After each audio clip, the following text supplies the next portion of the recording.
There is a major battle going on right now between the bulls and the bears. The bulls believe we're on the precipice of another breakout, and the bears believe you'd best prepare for the next major leg down. Yesterday, I even asked you guys, and with almost 3,000 replies, people are divided about which way the markets are headed. And so the big question is, who is right? Well, in this video, we're going to take a snapshot look at both arguments and then take a look at the key levels for both directions, which should answer that question. As always, if you do enjoy anything in the video, then drop a like, always appreciated. Okay, first up, let's take a look at what the bulls are seeing right now, leading them to believe that a major breakout is imminent.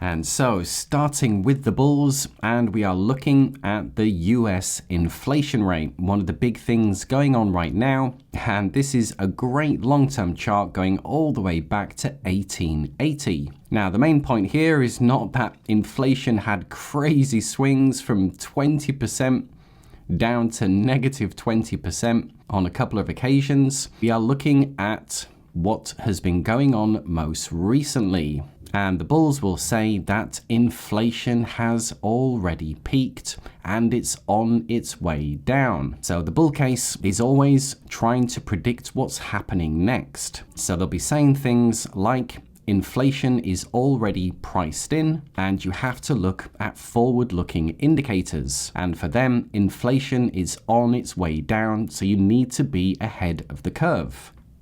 Number two is to do with interest rates, and even though interest rates have gone up very, very quickly, the argument is that by the end of this year, we all know interest rates will be around 5%, maybe 6%, and the rate hike cycle is done. So you need to be ahead of the curve, looking forward, and these future interest rates are already priced in the market. Already being priced in is a key part of their narrative.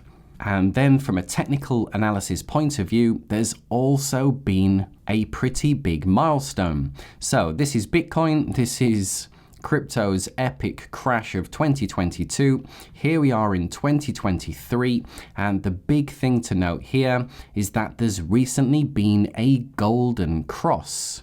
And this is when the 200-day moving average gets crossed by the 50-day moving average. You'll notice the flip side is the death cross, and this signals major downside, which is exactly what happened. If you did sell here, you will have escaped this huge crash that went on. And this is a big signal indicating a major reversal. And it's not just in Bitcoin. If we also take a look at the S&P 500, it's pretty much the same picture. We had a death cross here.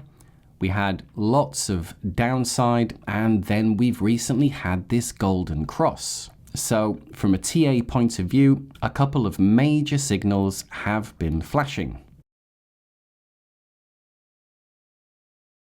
And now moving on to the bear case. And this is what the bears will be saying. Again, using the same point, they will say that this is one of the fastest interest rate hikes that has ever been.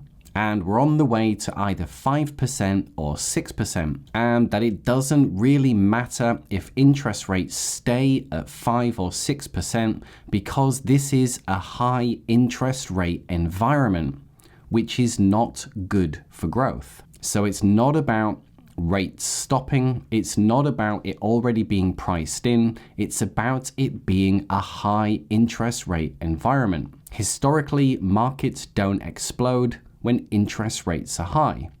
Secondly, it's to do with the Fed and the money supply. So in an environment of QE, quantitative easing, where the Fed is printing huge amounts of money, the markets rally. But we're now in a period of QT, quantitative tightening. And now the Fed is reducing its balance sheet. And money is being sucked out of the system. Again, this is not good for the markets. Markets rally when money is being pumped into the system. This is a major red flag. And thirdly is all about this impending recession.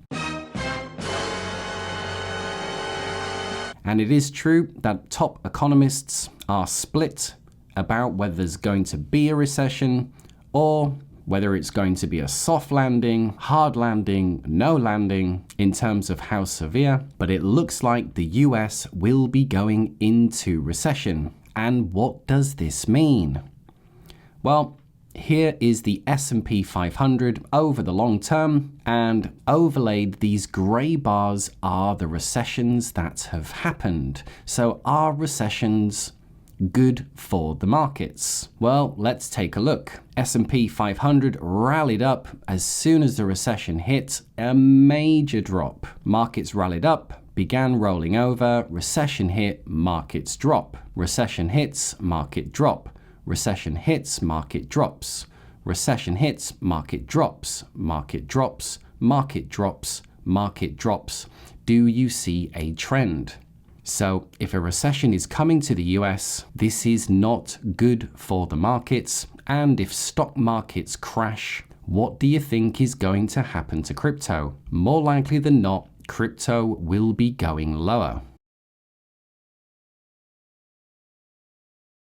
And to finish up, let's look at the key levels then of support and resistance, which should dictate where we're headed next. So this is the chart of Bitcoin, and this is where we're at right now. And the major level of resistance is going to be this $25,000 mark. As you can see, hit here and hit multiple times here. And if it can break through this level, then there's going to be a shoot up in price, probably close to the $30,000 mark. And if Bitcoin can break through that, then it makes it a lot less likely that we'll be testing the absolute bottom. So to the upside, 25,000 is the key. And then to the downside, there's major support around this level. It's around 21,500. You can see it's hit here, multiple times here, here, multiple times here, here. So this really is a key level here. And if it breaks to the downside, there'll be drops down to the 18,000 level. And if it's there, it's really not that far to be retesting the lows at 15,000. So this is the major battle going on right now between the bulls and the bears. There is a big battle going on right now between the bulls and the bears. The bulls think we're about to break out, and the bears see the next big leg down coming. The key levels of support for crypto right now, best represented by Bitcoin, is the $25,000 mark for upside resistance and around 21,500 as the major support. Now, I'm personally in the camp that it's more likely than not that markets will be headed lower. And that doesn't mean I'm 100% bearish. You just have to be over 50% to be in that camp.